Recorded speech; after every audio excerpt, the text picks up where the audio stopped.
ಕರ್ನಾಟಕ ರಾಜ್ಯ ಮಕ್ಕಳ ಹಕ್ಕುಗಳ ರಕ್ಷಣಾ ಆಯೋಗ, ಮಕ್ಕಳ ರಕ್ಷಣಾ ನಿರ್ದೇಶನಾಲಯ, ಬೀದರ್ ಜಿಲ್ಲಾಡಳಿತ ಹಾಗೂ ವಿವಿಧ ಇಲಾಖೆಗಳ ಸಂಯೋಗದಲ್ಲಿ ಬೀದರ್ ಜಿಲ್ಲಾ ಪಂಚಾಯತ್ ಸಭಾಂಗಣದಲ್ಲಿ ಮಕ್ಕಳ ಸಂರಕ್ಷಣೆ ವಿಷಯದ ಕುರಿತು ವಿಕಲಚೇತನರ ತಾಲೂಕು ವಿವಿಧೋದ್ದೇಶ ಪುನರ್ವಸತಿ ಕಾರ್ಯಕರ್ತರು ಮತ್ತು ಗ್ರಾಮೀಣ ಮತ್ತು ನಗರ ಪುನರ್ವಸತಿ ಕಾರ್ಯಕರ್ತರಿಗೆ ಜಿಲ್ಲಾ ಮಟ್ಟದಲ್ಲಿ ಒಂದು ದಿನದ ಕಾರ್ಯಾಗಾರವನ್ನು ಆಯೋಜಿಸಲಾಯಿತು. ಕಾರ್ಯಕ್ರಮವನ್ನು ಉದ್ಘಾಟಿಸಿ ಮಾತನಾಡಿದ ರಾಜ್ಯ ಮಕ್ಕಳ ಹಕ್ಕುಗಳ ರಕ್ಷಣಾ ಆಯೋಗದ ಅಧ್ಯಕ್ಷ ಶಶಿಧರ್ ಕೋಸಂಬಿ ಅವರು, ರಾಜ್ಯದಲ್ಲಿ 18 ವರ್ಷದೊಳಗಿನ ಮಕ್ಕಳಿಗೆ ಯಾವ ರೀತಿ ಹಕ್ಕುಗಳು ಇರ್ತಾವೋ ಅವುಗಳನ್ನು ಹೇಗೆ ರಕ್ಷಣೆ ಮಾಡಬೇಕು ಎಂಬ ನಿಟ್ಟಿನಲ್ಲಿ ಬೀದರ್ನಿಂದ ಚಾಮರಾಜನಗರದವರೆಗೆ ಅಂದರೆ ರಾಜ್ಯದ ಎಲ್ಲಾ ಜಿಲ್ಲೆಗಳಲ್ಲಿ ಈ ಕಾರ್ಯಕ್ರಮವನ್ನು ಹಮ್ಮಿಕೊಳ್ಳಲಾಗುವುದು. ಪ್ರತಿ ಜಿಲ್ಲೆಯಲ್ಲಿ ಹೋಬಳಿ ಮಟ್ಟದಲ್ಲಿ ವಿಕಲಚೇತನ ಮಕ್ಕಳಿಗಾಗಿ ಕ್ಯಾಂಪ್ ಮಾಡಲಾಗುವುದು. ಅವರಿಗೆ ಸರ್ಕಾರ ನೀಡುವ ಸೌಲಭ್ಯಗಳನ್ನು ಮುಟ್ಟಿಸುವ ಕೆಲಸ ಮಾಡಬೇಕು. ಯಾವುದೇ ಅಧಿಕಾರಿಗಳು ಅಂಗವಿಕಲ ಮಕ್ಕಳಿಗೆ ಸಿಗುವ ಸೌಲಭ್ಯಗಳನ್ನು ಕೊಡಿಸಲು ವಿಫಲರಾದವರೇ ಅಂಥವರ ವಿರುದ್ಧ ಕಠಿಣ ಕಾನೂನು ಕ್ರಮ ಕೈಗೊಳ್ಳಲಾಗುವುದು ಅಂತ ಎಚ್ಚರಿಕೆಯನ್ನು ನೀಡಿದ್ದಾರೆ.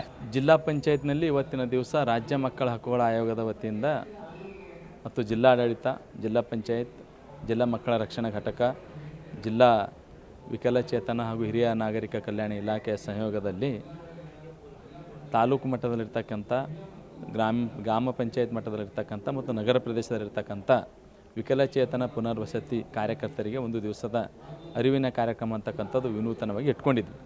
ಇದು ಬೀದರಿಂದ ಚಾಮರಾಜನಗರವರೆಗೆ ಇಡೀ ರಾಜ್ಯಾದ್ಯಂತ ಪ್ರತಿಯೊಂದು ಜಿಲ್ಲೆಯಲ್ಲಿ ಈ ಒಂದು ವಿಕಲಚೇತನ ಮಕ್ಕಳಿಗೆ ಅವ್ರಿಗೆ ಗುರುತಿಸ್ತಕ್ಕಂಥ ಕೆಲಸ, ಅವರಿಗೆ ಗುರುತಿನ ಚೀಟಿ ಕೊಡ್ತಕ್ಕಂಥದ್ದು ಇರ್ಬೋದು, ಸರ್ಕಾರದಿಂದ ಸಿಗಬೇಕಾದ ಸೌಲಭ್ಯಗಳು ಸಕಾಲದಲ್ಲಿ ಸಿಗಬೇಕನ್ನೋ ಸದುದ್ದೇಶದೊಂದಿಗೆ ಈ ಥರ ಒಂದು ಅರಿವಿನ ಕಾರ್ಯಕ್ರಮ ಇಟ್ಕೊಂಡಿದ್ವಿ.